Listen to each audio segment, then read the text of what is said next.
Salut tout le monde, j'espère que vous allez bien. On se retrouve aujourd'hui en ce beau samedi de printemps pour innover, pour lancer un tout nouveau concept et je suis rejoint par Quentin de la TBS. Salut Quentin, comment tu vas? Salut Tom, ça va? Et j'espère que tout le monde va bien et j'ai hâte de commencer tout ça. Je pense que ça on va bien s'amuser avec ce nouveau concept. Ouais, je pense qu'on va bien s'éclater. Je pense que vous avez eu «l'occasion» entre guillemets, si ce n'est pas le cas, allez vite voir la vidéo de la semaine dernière qu'on a fait avec Quentin. Quentin qui a gentiment accepté de me rejoindre pour ce nouveau concept. Il est le suivant. On vous proposera jusqu'à la fin de la saison régulière, une fois par semaine, une espèce de petit récap, voilà le NBA Weekly Report, comme on a décidé de l'appeler. Tout simplement, on va essayer d'analyser pour vous les gros matchs de la semaine, les grosses perfs, les bonnes dynamiques, avec un petit débat en fin de vidéo, voilà, histoire de débroussailler un petit peu tout ce qui s'est passé dans la semaine et dans l'actu NBA. Donc voilà, n'hésitez pas à venir commenter, liker, partager. Plus de force on a, mieux c'est pour nous. Vous savez comment ça se passe sur les réseaux et sur YouTube. On va pas perdre plus de temps que ça, mon Quentin. Je te propose qu'on enchaîne direct parce qu'il s'est passé beaucoup, beaucoup de choses cette semaine. Dans un premier temps, je te propose qu'on parle des gros matchs qu'il y a eu cette semaine.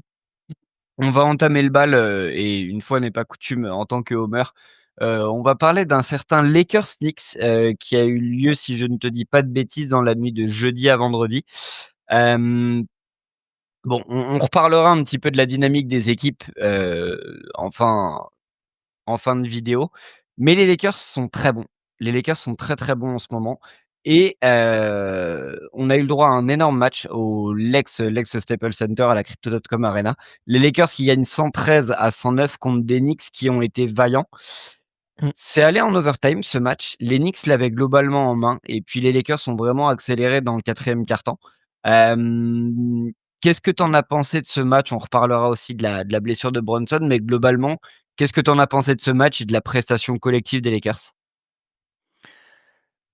Solide, hein. Encore une fois, très solide, toujours impressionné par, le niveau actuel de l'effectif des Lakers avec un duo qui commence à prendre de l'ampleur et ça fait peur. Je crois que LeBron James et Luka Doncic tous les 2 marquent, 30 points dans le match. C'est ça.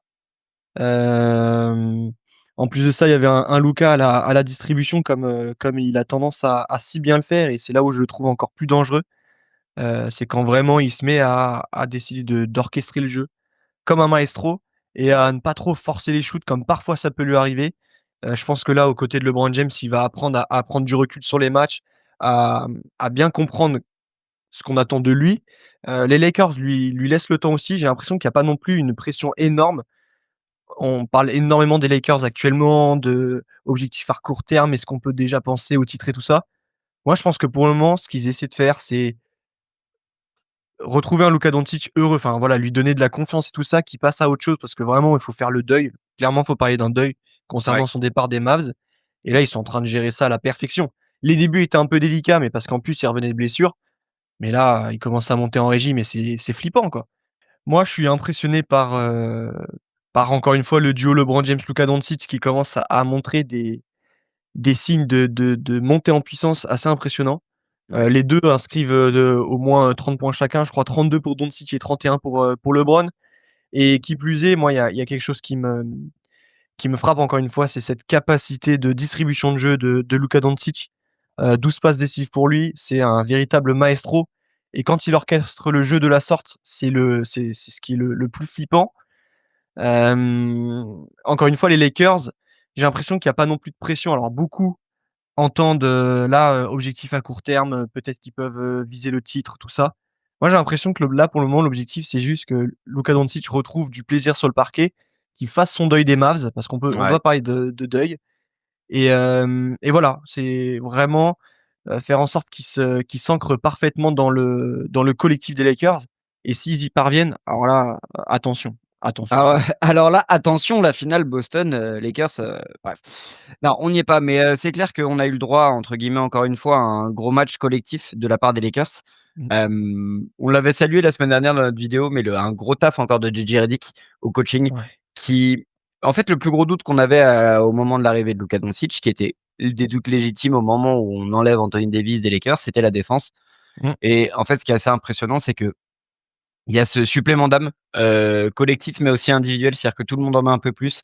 LeBron, on va pas revenir dessus, mais à un moment donné, enfin, le mec a 40 ans et top 5 MVP, c'est pas normal, mais ça, de toute façon, c'est encore une fois, LeBron James n'est pas quelqu'un de normal, donc on va pas revenir encore une fois s'éterniser sur l'anomalie qu'est ce personnage, mais c'est tout simplement monstrueux. Et puis ouais, comme tu l'as très bien dit, Luka commence à prendre son rythme. Hem, c'est pas encore la perfection au niveau du shooting et au niveau des pourcentages, mais tu sens qu'il est déjà beaucoup plus en jambes, des shoots pris dans des meilleures positions, des shoots ultra compliqués aussi à la Luka qui commence à re-rentrer. Donc ça, c'est bon signe aussi pour les Lakers. Et puis globalement, les apports des gros défenseurs type Vando, Dorian Finney-Smith. C'était le match aussi de retour d'Austin Reeves qui a été un peu moins bon. Ouais. Hem, mais pareil, en sortie de banc, tu as vraiment cette ossature qui commence à se former autour de Gabe Vincent, qui lui aussi est redevenu un joueur de basket cette saison et franchement, c'est assez impressionnant. Que ce soit défensivement ou même de l'autre côté du terrain, tu peux compter sur lui pour mettre des tirs importants, ce qui a été le cas notamment contre New York. Moi, je voulais revenir côté Knicks, un double déplacement compliqué parce que tu perds contre les Lakers jeudi et tu as perdu la nuit dernière contre les Clippers. Big up d'ailleurs à Nico Batum qui nous a sorti un gros match sur cette victoire des Clippers. Hem, donc déplacement à LA, 2 défaites, tu perds Jalen Brunson pour 2 semaines. Ouais. Je sais pas si vous avez eu l'occasion de voir la vidéo, les images, la cheville est quand même bien en équerre. Ouais, elle est pas belle, hein. Heu elle est pas belle et au final, tu t'en sors assez bien. Tu as que Mmh. 2 semaines d'absence, mais ça va être 2 semaines compliquées pour New York parce que là, tu perds ton franchise, tu perds ton meilleur scoreur, tu perds ton leader. Coach Thibodeau va devoir, à un moment donné, commencer à sortir aussi des joueurs de sa rotation parce que, bah, voilà, hein, ce qui devait arriver arriva. Au bout d'un moment, quand tu commences à trop tirer sur tes joueurs, bah, il y a ce genre de blessure qui arrive. Alors, c'est pas de la faute de Thibodeau s'il se fait une entorse en équerre, il retombe Non. sur un pied, Mmh. mais à force de tirer, tirer sur tes joueurs, bah, voilà, il y a c'est comme ça, c'est la loi du sport, les comment dire? Les corps se fragilisent de plus en plus et plus tu Mmh. joues, plus tu risques de te blesser. On reviendra sur d'autres grosses blessures dans les dynamiques, au cours de la vidéo. Je pense qu'il y a d'autres blessures dont on va parler. On a parlé des Lakers. Quentin, je te propose qu'on parle aussi un petit peu des Warriors et je pense que tu vas être content. Non, franchement, c'est une vidéo double Homer donc pour cette première vidéo d'actu, on va être assez content. Quentin, je te laisse la main. Parle-nous de la semaine de tes Golden State Warriors. Bon, alors figure-toi que la dernière fois que j'ai parlé de Warriors, c'était lors d'un live, pour TBA du coup et je m'étais, un peu énervé. J'étais un peu monté en régime parce que, comme les Lakers et les Warriors, on va parler de leur dynamique après, donc j'ai pas envie de trop m'avancer dessus. Oui, pour le moment, tout se passe bien, le monde est merveilleux. Depuis que Jimmy Butler est là, on gagne, les joueurs prennent du plaisir sur le parquet, ça se sent, ça se voit. J'ai pu regarder 2 matchs, durant la semaine face aux Nets le dernier et contre les Knicks. J'ai regardé les 2 matchs et oui, on sent que Jimmy Butler, il apporte, un supplément d'âme à cette équipe.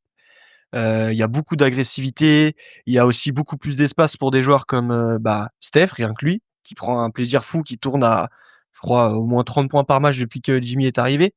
Mais en plus de ça, même les role players aussi, tu sens que ça leur apporte quelque chose, quoi. Ils ont plus d'espace, ils sont plus libres. Podziemski, il devient trop fort, genre, donc c'est cool. Tout ça, c'est cool. Maintenant, calma, tu vois? Mmh. Parce que, on est en train de me dire, moi, je sais que quand Jimmy Butler, je suis toujours, moi, j'y crois pas. Je pense que c'est pas bon signe, on en reparlera Ah plus ouais? tard. Ouais, ouais, ouais, clairement. Clairement, moi, je suis pas fameux, je suis pas fan, dans le sens où, là, on avance peut-être un peu par rapport à notre programme, mais en fait, tu mises la fin du prime de Steph Curry sur, 2 joueurs vieillissants avec, un mental, on se pose des questions, genre tu as un funambule, qui marche sur un fil et s'il y a une petite brise, hop, ça tombe et ça part dans tous les sens avec ces joueurs-là et je parle de Green et de Jimmy Butler. Donc non, je suis pas fan. Mais, en tout cas, après en ce qui concerne le jeu, bon, c'est trop bien, même Gary Payton, moi je le trouve, super solide. Il me fait trop rire ce joueur-là parce qu'il est tout petit, tout robuste, mais il est d'une solidité incroyable à Il l'intérieur. est costaud, hein. Hem, ouais, c'était bien, j'ai eu peur quand même au début du match, notamment face aux Nets qui nous ont mis, mais alors la misère dans le premier quart-temps. Une adresse phénoménale à 3 points, j'étais en mode: «Mais qu'est-ce qui se passe?» Green, un début de match horrible, mais vraiment horrible. Même Buddy Hield, hein, c'était compliqué. Maintenant ça fait plaisir. Par contre, ce que je dis et je vais le dire pour les Warriors comme les Lakers, c'est pour le moment tout se passe bien pour eux. Ils sont, voilà, c'est le monde des bisounours. Moi, j'attends de voir aussi le collectif, comment il va répondre quand ça fonctionnera moins bien et c'est là où je vais pouvoir vraiment prendre du recul et me dire: «OK, cette équipe-là, peut-être qu'elle peut viser quelque chose de grand». Parce que, pour moi, un collectif se révèle dans la douleur, dans la difficulté. Dans la Donc j'attends de défaite. voir. Ouais. Ouais, exactement. Ouais, non, mais tu as tout à fait raison. C'est vrai qu'on a avancé un peu vite dans le programme. On reviendra sur les gros matchs juste après parce que finalement, dans la dynamique de la semaine, il y a une autre équipe dont on va devoir parler, mais aussi en termes de dynamique, donc pas forcément que sur un match, donc c'est pas plus mal.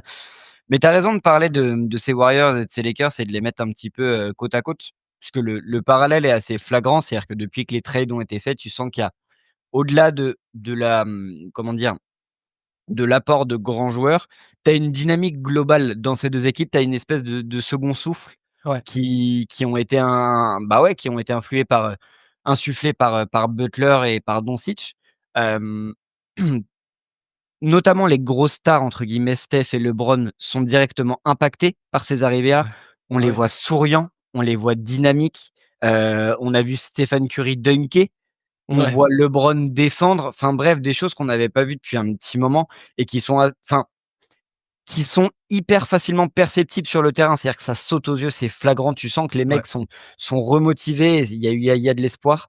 Mais comme tu le dis, ça reste des effectifs qui sont quand même relativement fragiles et qui ont des vraies carences à certains Bah, ouais. postes.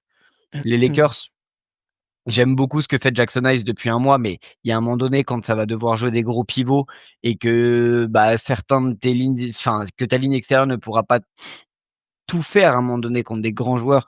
Si tu joues des Minnesota, si tu joues des Denver notamment, il y a un moment donné, il va falloir s'ajuster contre ces équipes et de l'autre côté, tu vas avoir un problème de taille aussi à OKC, mais pas que. Tu vas avoir un problème aussi de profondeur d'effectif, de voir comment qui peut être ajusté, qui peut être mis au bon moment et comme tu Mmh. l'as dit, il y a ce côté aussi, bah, tu as Draymond Green et Jimmy Butler, il suffit qu'il y ait une étincelle et puis ça peut prendre feu. Ouais, On leur souhaite pas, mais c'est vrai que globalement, en tout cas, ces 2 équipes vont bien. Ces 2 équipes sont invaincues cette semaine. On reparlera des Lakers, dans une section à la fin parce qu'il y a des gros matchs aussi qui arrivent, mais pour les 2 équipes. mmh, Donc il va y avoir des bons tests là sur ce mois de mars. Mais c'est clair qu'à l'Ouest, c'est deux équipes qui vont très bien. ouais, Avant d'aller à l'Est, je te propose qu'on termine par une équipe qui a une grosse dynamique et qui nous a sorti 2 gros matchs finalement.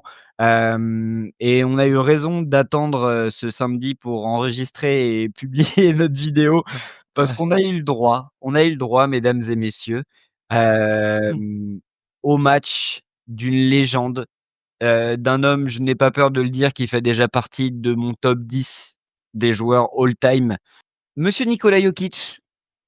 Je ne sais pas si vous connaissez monsieur Nikola Jokic, un certain pivot serbe, qui joue aux Denver Nuggets et ce certain Nikola Jokic a décidé de nous sortir un match en 30 points, 20 passes, 20 rebonds la nuit dernière contre les Phoenix Suns dans une victoire après overtime. Un match qui a été assez monstrueux, je vous invite à le voir en replay si ce n'est pas déjà le cas. D'ailleurs, Phoenix nous sort un gros match. Phoenix nous sort une belle semaine en termes de Ça de va, de ouais. de niveau de jeu. Ça Mmh, perd, ça perd des matchs, ça en gagne quelques-uns, mais au moins c'est mieux dans la dynamique. Victoire des Denver Nuggets 149-141 mmh, et je vais vous donner comme ça, histoire de rigoler un petit peu, la ligne de stats du joker. De l'autre côté, tu as quand même KD qui est en plan de 29 et Booker qui est en plan de 34, donc ça, c'est déjà pas mal. Mais Nikola Jokic sort 31 points, 21 rebonds, 22 passes décisives et 3 interceptions à 13 sur 22 au shoot, donc 60 3 sur 7 à 3 points. Enfin, je suis mmh. je vas-y, fais-toi plaisir. Ce qui est drôle en plus, c'est qu'il y a un de ses coéquipiers qui avait déjà réalisé un triple double avec, un 20-20-20. C'est Russell Westbrook et là, tu as Jokic qui le regarde, qui lui dit: «Bah, écoute, je vais faire encore mieux que toi. Moi, je vais en planter plus de 30». Et non, mais c'est bien sûr que ça va encore une fois relancer le débat du MVP. Je pense qu'on va aussi en parler vite fait à un moment donné dans l'émission. Mais là, Jokic, ça devient une dinguerie et je te rejoins sur le fait que, voilà, il intègre le top 10 des meilleurs joueurs de l'histoire. Allez, peut-être qu'il va peut-être avoir besoin d'un 2e titre pour, vraiment, Ce serait mettre un bien. terme au débat, tu vois? Mmh. Mais quel joueur incroyable franchement, moi il me fait kiffer et l'objectif, à court terme, le mien du coup, c'est d'obtenir un de ses maillots. Même si c'est pas du tout, mon style de jeu à moi, mon profil, tu vois? J'ai encore aucun maillot de pivot, mais là Jokic c'est en fait pour moi c'est plus qu'un pivot. Ah mais Genre, en fait c'est limite un meneur de jeu quoi le mec. c'est tout, C'est enfin ouais c'est tout. c'est tout. Et c'est rigolo parce qu'on a introduit cette vidéo en parlant des Lakers et de LeBron James qui est l'icône du positionless.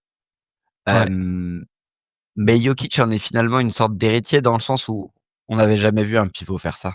22 passes décisives pour un pivot, qu'est-ce que c'est que ça? Il avait déjà battu son record dans la semaine je crois avec ses 19 passes et hop, il l'améliore encore avec 22. Ah, mais c'est tout simplement monstrueux. De toute façon, on repartira sur ce débat-là en fin de vidéo, on parlera un petit peu du côté MVP. OK. Ah oui, dernière Hem, chose, ce qui est bien ouais. aussi, c'est quand même, c'est que souvent on pointe un peu du doigt sa défense. Mmh Là, il mh. fait encore 3 interceptions. Enfin, tu vois, c'est un gars qui, pour moi, il est pas loin d'être un two way player, quoi. Et Genre, il puis faudrait qu'on se pose un peu sur ça parce qu'il reste aussi, dissuasif quand même, tu vois? C'est un gabarit qu'il faut se trimballer. Quand tu le postes, bah, non, tu rebondis frère et puis tu fais 2 pas en arrière. ouais. Donc impressionnant. Non, c'est clair et puis il est beaucoup moins exposé que sur le début de saison. Hem, avec le retour d'Aaron Gordon qui aussi lui aussi monte de plus en plus en régime, hem, tu sens que le noyau défensif de Denver s'est retrouvé Ouais. et du coup Nikola Jokic est moins impacté. Mmh. Ça lui permet aussi de garder un peu plus de réserve d'énergie et d'être encore plus impactant en attaque, même si globalement, même si le mec, il lui reste une barre de stamina, il te fera quand même un triple double. Ouais. Là, tu sens qu'il y a un peu plus d'énergie à donner en attaque. Denver qui reste sur une bonne semaine. On avait noté ce match-là contre les Kings.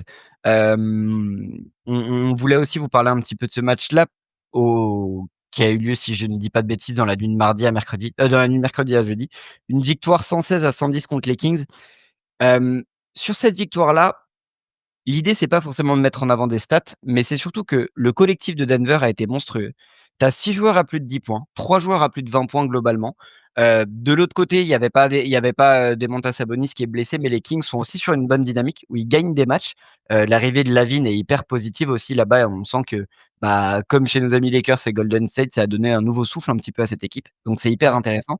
Mais tout ça pour dire qu'on va avoir une vraie bagarre, en fait, à l'ouest pour la deuxième place parce que, beh, là, c'est assez impressionnant. On est entre le deuxième qui est les Lakers à l'heure actuelle, et on peut aller jusqu'au ouais, on peut même aller limite on va pas prendre en compte Dallas parce que je pense que Dallas sera fixé dixième et ne bougera plus, mais on peut aller jusqu'à la neuvième place qui est Sacramento. Enfin, c'est assez monstrueux, ça se joue dans un mouchoir de poche finalement tout ça, hein. Il y a les Lakers et Denver et Memphis vont être en réelle bataille pour la seconde place et tu as la bagarre du play-in. Golden State qui est passé sixième, qui va Ouais. pouvoir aller choper Houston. Je pense qu'il y a quelque chose à jouer. Minnesota qui se remet à gagner des matchs, manque un peu de régularité, mais là aussi Anthony Edwards a repris un petit peu les choses en main. Les Clippers qui avaient très mal commencé la semaine finissent bien avec une belle victoire hier contre New York. Donc va falloir faire gaffe à cette fin de saison, côté ouest, mais il y a une belle dynamique et il y a pas mal de choses, il y a pas mal de choses positives. Quentin, est-ce que tu voulais rajouter quelque chose à l'ouest, éventuellement, qu'on aurait oublié? Je réfléchis, est-ce qu'on a J'ai un loupé? je crois que j'ai un dernier il y a un dernier élément parce qu'on reviendra dessus sur le débat du MVP. Heu, juste pour votre information, OKC est encore une fois invaincu cette semaine. OKC a encore roulé sur la conférence Ouest cette semaine et SGA a planté 51 points contre Houston lundi. Mais Histoire lui aussi, il est là, hein, faut pas l'oublier, hein, Shai Gilgeous-Alexander, je pense que il il a la dalle quoi, il va répondre, du tac au tac là, tu vois, Jokic a sorti un énorme match, cette nuit. Je serais pas étonné qu'au prochain match de Shai Gilgeous-Alexander, on ait encore une masterclass quoi. Parce eh qu'ils ben, doivent les on en 2 ils doivent le reparlera. savoir. Voilà, et on en reparlera, mais les 2 ils doivent le savoir que ça se joue entre eux. C'est monstrueux de toute façon. Individuellement, c'est monstrueux. C'est des perfs qui sont all time pour l'un et l'autre, pratiquement all time parce que c'est pratiquement du Jordan 92-93. 88, Enfin, 80, ouais, ouais, tous ces trucs là. voilà, c'est du prime Jordan d'un côté et du prime OVNI de l'autre. Enfin bref. Hem On va en reparler. On se fera Mmh. un petit focus en fin de vidéo. On va aller sur la conférence Est, parce que là aussi, il y a 3 équipes qui ont réalisé des grosses semaines. Et ouais. Bien évidemment, Cleveland qui reste toujours invaincu, qui reste toujours monstrueux. Cleveland, ce qui est assez impressionnant, je sais pas ce que tu en as pensé, mais tout au cours de la semaine, sur les matchs qu'ils ont joués, à chaque fois, il y a un joueur au repos. Une Ouais, star, 2 stars au repos et ça malgré commence. ça mais ouais et malgré ça, les mecs restent sur une streak de 13 victoires consécutives, quoi. C'est la troisième fois dans la saison qu'ils réalisent une série d'au moins 12 victoires d'affilée. Ouais. Non, non, ils sont Voilà, ils sont monstrueux. le décor est Hem, planté. tu des victoires qui sont un petit peu anodines globalement parce que tu tapes Chicago, il y a rien d'exceptionnel. Globalement, Chicago essaye de perdre des matchs mais n'y arrive pas forcément. Tu as battu aussi Charlotte, donc tu es sur une semaine «assez facile» entre Oui, guillemets, mais tu te permets de mettre au repos tes stars et enfin, dans la dynamique et le collectif, les joueurs qui sortent du banc et qui prennent la place des stars dans le roster font le taf, quoi. de toute façon, ils ont un des meilleurs bancs de la ligue, et je trouve qu'ils l'ont renforcé enfin, je me posais la question, est-ce qu'ils l'ont un peu, du coup pas renforcé, mais en envoyant notamment Georges Niang et Caris LeVert? Je m'étais un peu posé des questions, je me suis dit, je sais pas, ça va peut-être, les refroidir un peu le banc et tout. Bah, en fait, que nenni quoi. Les mecs ils sont là, Ty Jerome il est toujours aussi impressionnant. Non mais franchement c'est une superbe équipe et en plus c'est bien parce qu'eux commencent un peu à faire tourner, à mettre au frigo certains joueurs et on le sait que d'ailleurs il y a un peu des mecs qui, ont déjà montré des fragilités physiques en play-off dans les moments chauds. Ouais, Jarrett Allen, je crois qu'il avait été blessé, Evan Mobley aussi. Donc c'est bien aussi de là commencer à se dire: «De toute façon ils ont une cargaison d'avance là». Ils ont quoi 10 matchs, d'écart avec, le reste? ils ont 8 défaites d'avance sur Boston et c'est déjà d'ores et déjà la première équipe qualifiée, Qualifiés pour les playoffs, voilà, ouais. pour les playoffs donc ouais, chapeau à Cleveland, chapeau à Kenny Atkinson, on en reparlera sûrement plus tard dans la saison quand on arrivera au niveau des playoffs mais oui, cette équipe est sur une super dynamique, continue à rouler. Tu en as Mmh. parlé des trades, l'apport de DeAndre Hunter, Oh, belle pioche, très, très ah belle bah oui. pioche. Franchement, chapeau, tu es allé renforcer ton effectif et tu es allé rajouter un élément que tu n'avais pas, Mmh. sur ce poste 3 donc non Cleveland ça reste très fort.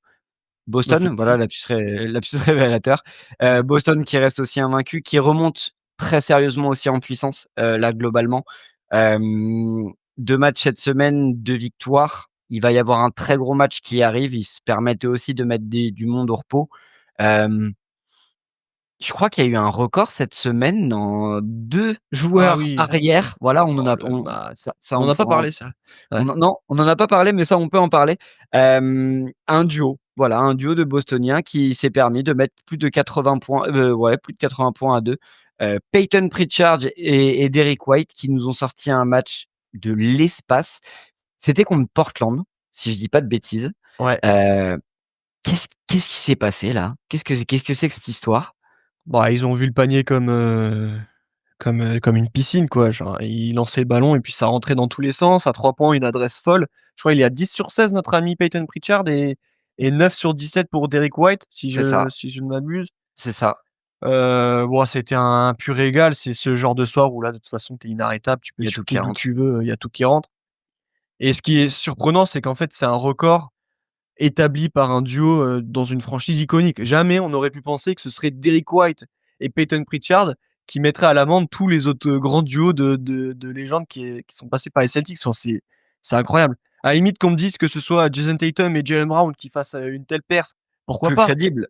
Mais là, le petit lutin vert et le divin chauve, monsieur propre là, ouais, c'est surprenant. C'est Ah, surprenant. c'est extraordinaire et au-delà de ça, au-delà de ce match qui est enfin, cette double perf qui est tout simplement historique, je pense que c'est aussi la signature finale du titre de 6e homme de l'année pour Peyton Pritchard. Je sais pas ce que tu en penses? Ah ouais, là, il a envoyé un Globalement clair, ouais. Ouais, globalement, il nous envoie une saison quand même de malade mental. Lui, en termes de progression individuelle, c'est aussi impressionnant parce que je pense que pas grand monde n'aurait envisagé qu'il atteigne un jour Ce ce niveau-là, ouais. niveau-là. Mmh. Tu as l'impression qu'il continue encore à progresser et quand il est dans des soirs d'adresse comme ça, tu as un 10/16 à 3 points, c'est C'est insolent. C'est du Steph Curry dans le texte, quoi, donc C'est extraordinaire, extraordinaire. Donc ouais, Boston qui continue son petit chemin tranquillou, qui là aussi je pense ils vont très bien s'accommoder de cette seconde place. Ils vont pas essayer d'aller chercher Cleveland, il y a aucun intérêt. Là aussi, on va rentrer dans de la gestion de roster. On va mettre au Mmh. repos les gros de temps en temps. Je crois que c'était le match, de jeudi en prévision du gros match qui arrive, où tu avais 3/4 de l'effectif qui était au repos et ils ont quand même gagné ce match-là. Donc non, Boston, tu es sur une bonne dynamique. Je voulais qu'on parle aussi d'un troisième gros, Mmh. qui est sur une très bonne dynamique en ce moment. 4 matchs, 4 victoires consécutives, 8 victoires sur les 10 derniers matchs. Hem, les Milwaukee Bucks, Ouais. a toujours amené par ce duo Giannis, Damian Lillard, une très bonne intégration de Kyle Kuzma. Je Mmh tiens à mh. le dire, je tiens à Mmh. féliciter le move parce que j'avais pas mal de doutes et finalement Kuzma remplit pas mal de cases, malgré la suspension de Bobby Portis et son absence jusqu'à globalement la fin de la saison régulière. Mmh. Mais là aussi Milwaukee se réveille et se révèle sur cette fin de saison. Est-ce que tu les vois aller chercher, je sais pas dire, est-ce que tu les vois se maintenir minimum à cette quatrième place? Parce que tu es quand même talonné par Indiana et Détroit qui réalisent aussi des belles fins de saison. Et est-ce que sur un malentendu, tu les vois aller chercher New York là avec la blessure de Bronson sur les 2 prochaines semaines? Non, non, moi je reste persuadé qu'ils sortent au premier tour des playoffs. Donc Par Indiana du coup? par Indiana ou par, Detroit, on verra, mais ouais, ouais, je pense que non, non, f bah, c'est bien, c'est bien. C'est vrai que là, Kyle Kuzma, il a l'air bien, il est content, il est heureux, Antetokounmpo, il fait ses matchs encore une fois, il se balade assez tranquillement, je pense. On parle jamais du 3e meilleur joueur de la ligue. Est-ce que ce serait pas Antetokounmpo d'un point de vue statistique? Si, En tout cas, on peut ouais. si, si. Mais moi, je sais pas pourquoi j'y crois pas, quoi. C'est quoi, c'est Doc Rivers? C'est Doc Rivers, c'est l'effectif en lui-même et c'est aussi, du Giannis Antetokounmpo, son leadership où je me pose des questions. En fait, moi, j'ai l'impression que dans sa tête, il est pas loin d'être ailleurs, quoi. C'est, si ça fonctionne pas, bah, je vais pas me bouger et de toute façon, je sais que je vais être très attractif sur le marché et tu sais quoi? Bah, ça me dérange pas d'aller vivre une autre étape, ailleurs, quoi. Donc ouais, il y a un peu de tout ça. Hem Ouais, j'ai toujours aussi en fait, l'effectif, je le trouve encore, vieillissant. Lillard, je me pose quand même des questions et je sais pas, moi, il y en a beaucoup qui, vont, mettre un avantage sur des effectifs qui ont une certaine expérience en playoff et tout ça et ça, je l'entends. Les Bucks partent en avance par rapport aux Pistons, par rapport à ça. Peut-être un peu moins, les Pacers parce qu'ils ont connu des périodes fastes avec des joueurs, Mmh. qui ont connu de jolies épopées en playoff. Donc et en fait, moi, je trouve que les collectifs sont bien mieux huilés, du côté d'Indiana comme du côté de Détroit et à partir de là, ouais, après, par contre, ouais, les Bucks, si vraiment ils parviennent à passer ce premier tour qui, pour moi, va être le plus compliqué, tout est possible face aux Knicks. Ouais, parce qu'on le voit, les Knicks, c'est sur un fil encore une fois, les mecs, ils jouent, 48 minutes par match, ils Ouais, ça sont tire, hein. cuits, tu as des Mmh. blessures, qui peuvent péter à n'importe quel moment. En fait, ce sera vraiment waouh, il va être tellement important le premier tour. Pour moi, il peut tout changer la storyline d'Antetokounmpo chez les Bucks, en fait. En fait, je te rejoins sur le côté manque de régularité de ces Bucks sur toute la saison régulière. Notamment quand on la compare à celle de Détroit et celle d'Indiana, où tu sens que c'est des équipes qui sont montées en puissance petit à petit, mais qui sont beaucoup plus régulières dans leur façon de jouer et notamment dans leur streak. Hem, En revanche, je pense que les Bucks, et ils l'ont montré lors de la NBA Cup, c'est vraiment une équipe qui est capable d'appuyer sur le bouton on-off sur des périodes très courtes de temps. Donc tu pourras pas le tenir sur une campagne de playoff entière. Mmh. Mais tu vois, je te prends l'exemple d'un premier tour et même globalement, potentiellement d'un deuxième tour.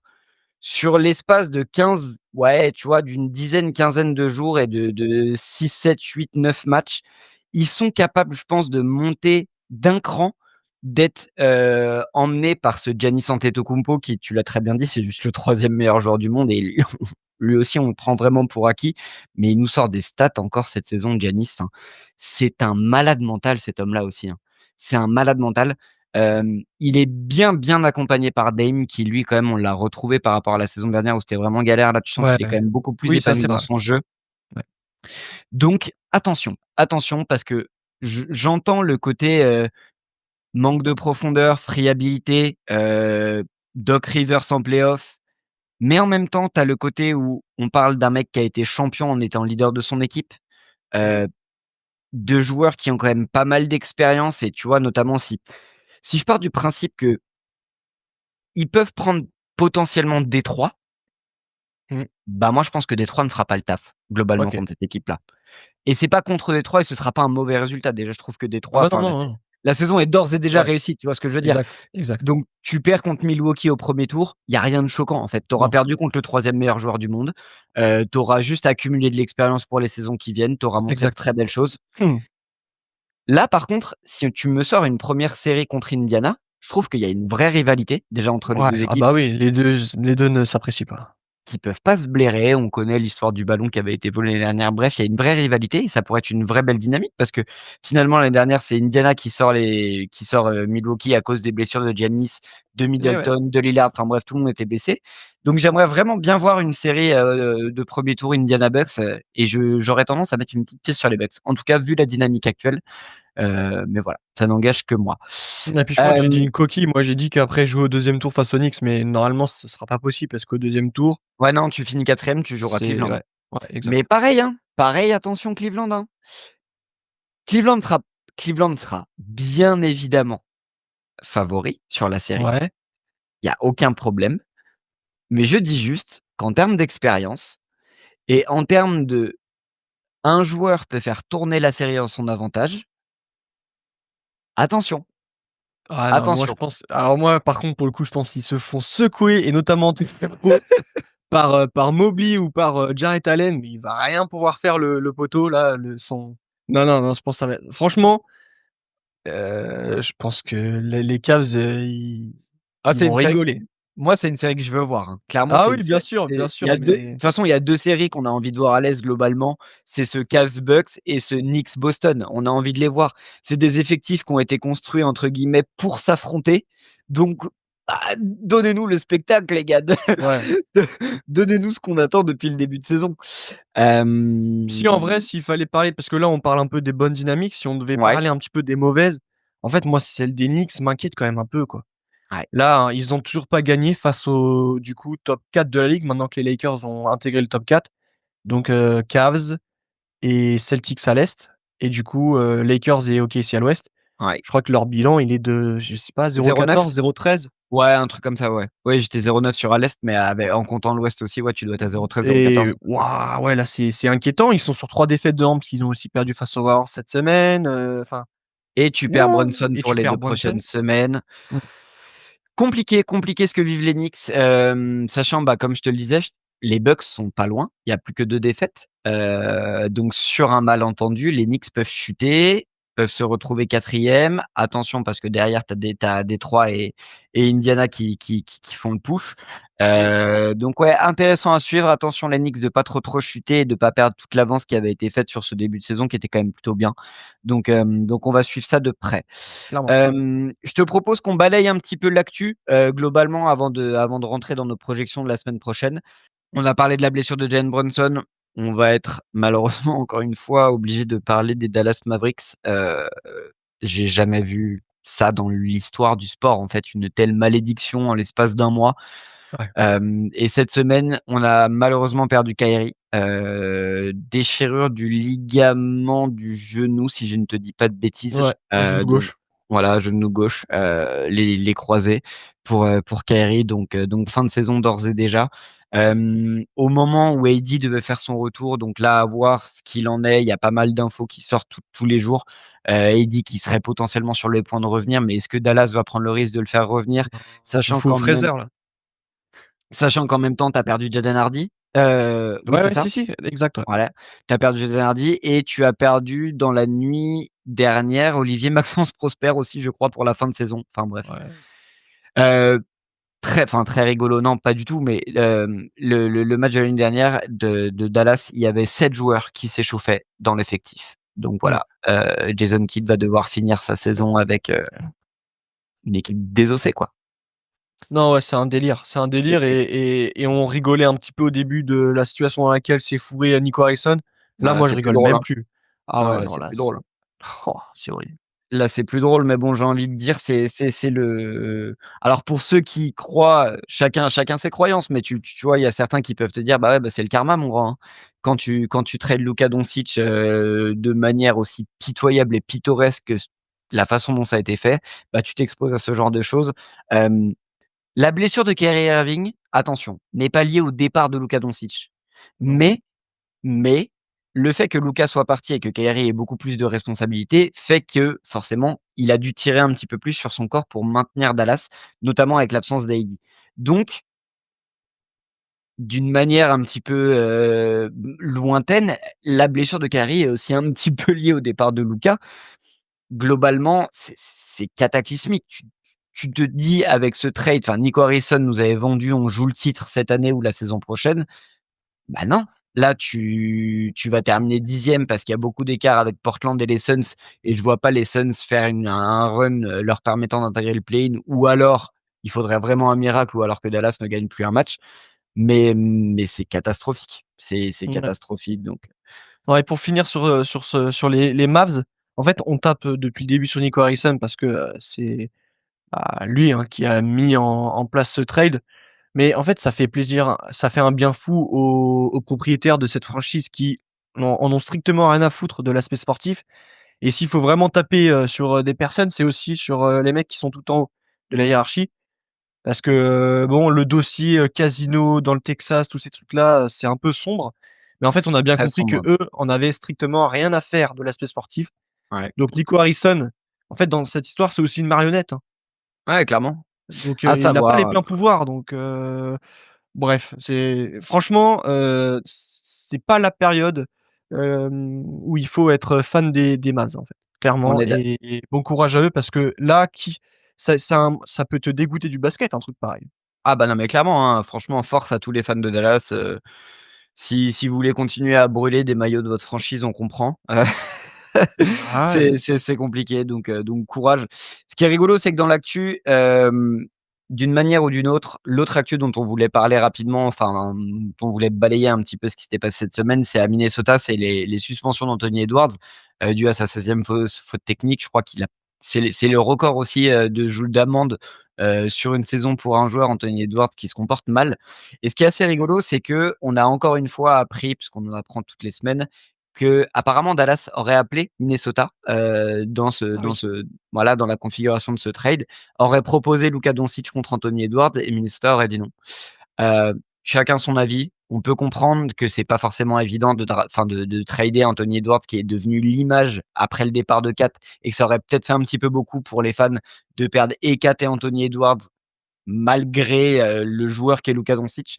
Mais c'est quand même assez comique et assez gaguesque de se dire qu'encore une fois, bah, ça se trouve Minnesota qui était passé à côté de Stephen Curry, bah, passe encore une fois à côté de Luka Doncic donc bref. Ouais, ouais, ouais, ouais, ouais, c'est chaud, c'est très, très chaud, mais le comportement d'Anthony Edwards, m'interpelle aussi. Enfin, on sait que Vraiment.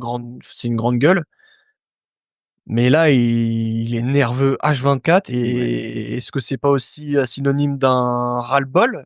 Attention, attention. Ras-le-bol, je sais pas, mais en tout cas, ce qui est évident, c'est que je pense qu'il n'a pas si bien vécu que ça le départ de Kat, qui était quand même vraiment son plus que son pote, qui était vraiment devenu son frère.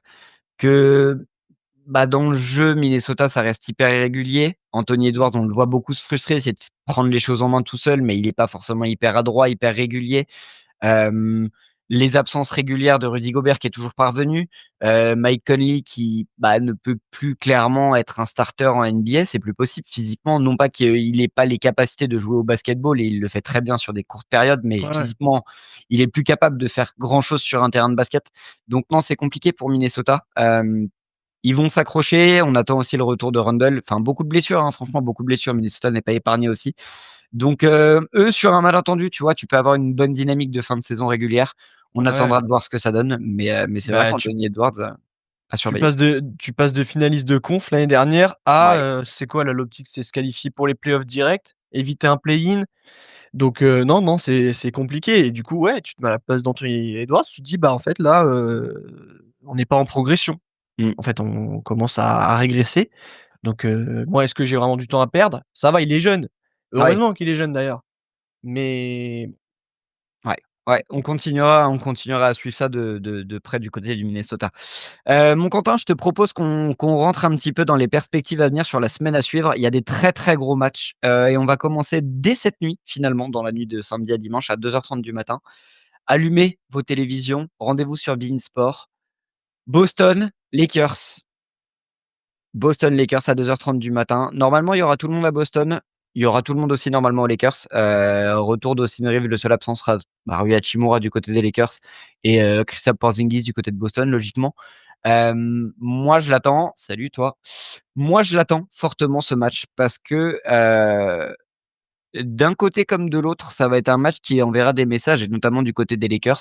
Parce que si les Lakers le prennent, celui-là, Oh là là là attention, là. Ah attention, bah, hein. ouais. Attention sur la dynamique, hein, parce que là, tu es sur 8 victoires consécutives, en ayant tapé des équipes que tu devais taper et des grosses équipes, notamment Denver, New York et tout. Si tu te farcis Boston au complet, attention, juste, je pose ça là, vous en faites ce que vous voulez. Ouais, non là c'est terrible. Ouais, on Ça va être un l'attend. match de fou, tout le monde va vouloir le regarder. Je pense qu'il y a Pistons Warriors qui jouent en même temps. Mmh. À mon avis, Très ils doivent sympa demander de aussi, le hein. décaler pour pouvoir regarder Celtics Lakers. Mais, non, c'est un délire. Bien sûr, c'est le match le plus attendu de la soirée. Ouais et Et là, il y a moyen d'envoyer un message. Et d'ailleurs, si les Celtics l'emportent, c'est pareil, hein. Ils vont envoyer un sacré message ah parce bah, pareil. que se Ah ouais. tartiner les Lakers actuels, c'est fort. Ce serait très fort. Eux qui ont perdu face aux Cavs, un match, qu'ils avaient un peu dans les mains et tout ça, tu vois, ça pourrait un peu redorer le blason de Boston, quoi. Ah non, c'est évident, ça leur mettrait un petit coup de boost sur la fin de saison régulière, donc non, non, ça va être un gros match. Je te lance sur la double confrontation la plus attendue de cette fin de saison qu'on va avoir cette semaine. Je te laisse nous les présenter et je donnerai les dates. Donc j'imagine que c'est le Nuggets, OKC? Voilà, globalement, on a C'est ça. ça? Il y en a un dimanche, C'est ça, à 18h. donc petite publicité. Normalement, on le commente sur, TBA sur Twitch. Voilà, j'en ai Ah profité bah, vite fait, je le place comme ça. et on sera Heu, là. donc voilà, normalement, si tout va bien, je vais le commenter, donc je vais ça va être sympa. Ouais, bah, ça va être incroyable, SGA contre Jokic. Alors partez du Heu, principe, on part tout de suite du principe que, sur les 2 matchs, je ne pense pas que tout le monde jouera. Il y aura forcément, je pense, un des 2 matchs où il y aura une mise au repos. ouais. Il y a quand même un duel qu'on attend, clairement, sur cette double confrontation. C'est le duel des co-MVP. Je te lance tout de suite sur le sujet. Est-ce que cette double confrontation va nous permettre, de manière tout à fait objective, de sortir un MVP sûr et certain sur la saison régulière? Ou est-ce que globalement, on peut envisager cette saison un petit peu de manière exceptionnelle pour ces 2 joueurs, un co-MVP en fin de saison? Hem, j'ai l'impression quand même que cette double confrontation peut avoir un impact conséquent sur cette lutte au MVP. Parce qu'on sait que Mmh. elles sont souvent prises en compte. Les années Ouais, précédentes, à chaque fois, on charriait un petit peu Embiid qui faisait tout pour éviter de se confronter à Jokic en saison régulière. Là, normalement, en fait, je vois mal SGA comme, Jokic être mis de repos dans un match pareil. Je pense que ces mecs, c'est des compétiteurs qui ont grave la dalle et qui vont vouloir jouer. Je serais surpris, hein, franchement, qu'il y ait un absent. mmh, Après, on n'est jamais au bout de nos surprises. Donc concernant le statut de co-MVP, moi, je serais pas contre vraiment qu'on l'accorde à ces 2 joueurs. Parce que, bah, Jokic est un ovni. Il nous fait une saison qui est impensable, all time. inimaginable, all time. Et de l'autre, tu as un Shai Gilgeous-Alexander. Sa saison actuelle, tu l'as retranscrit, sur les saisons précédentes. Il est MVP Il le est type, MVP à chaque fois. à chaque fois. Et voilà, ça va être fou de suivre tout ça et on a de la chance de pouvoir assister à tout ça, clairement. Ouais. Ouais, non, clairement, on est sur une saison, monstrueuse de la part de ces 2 joueurs, donc on va suivre vraiment ça jusqu'à la fin. On a hâte de voir le dénouement, mais moi, je valide le côté co-MVP. Je pense que ce serait plus que mérité. L'autre, il va nous sortir une saison en triple-double et SGA, de son côté, va nous sortir une saison jordanesque. Sur ce, on va conclure là-dessus. On a eu, un nombre de bugs de réseau OK, OK. indécent que vous ne verrez pas sur cette vidéo parce qu'elle va être, magnifiquement montée. En tout cas, j'espère que ce nouveau format vous a plu. On reviendra dès la semaine prochaine avec Quentin pour vous faire un petit débrief de cette nouvelle semaine NBA qui arrive avec de gros matchs. N'hésitez pas à venir commenter, réagir, nous dire ce qui vous a aussi marqué cette semaine et si ce format vous a plu. Sur ce, mon Quentin, je te remercie. Je te souhaite une très très bonne semaine NBA et puis on se retrouve très très vite sur la chaîne de Coast to Coast. Allez, ciao Merci à ciao. toi aussi.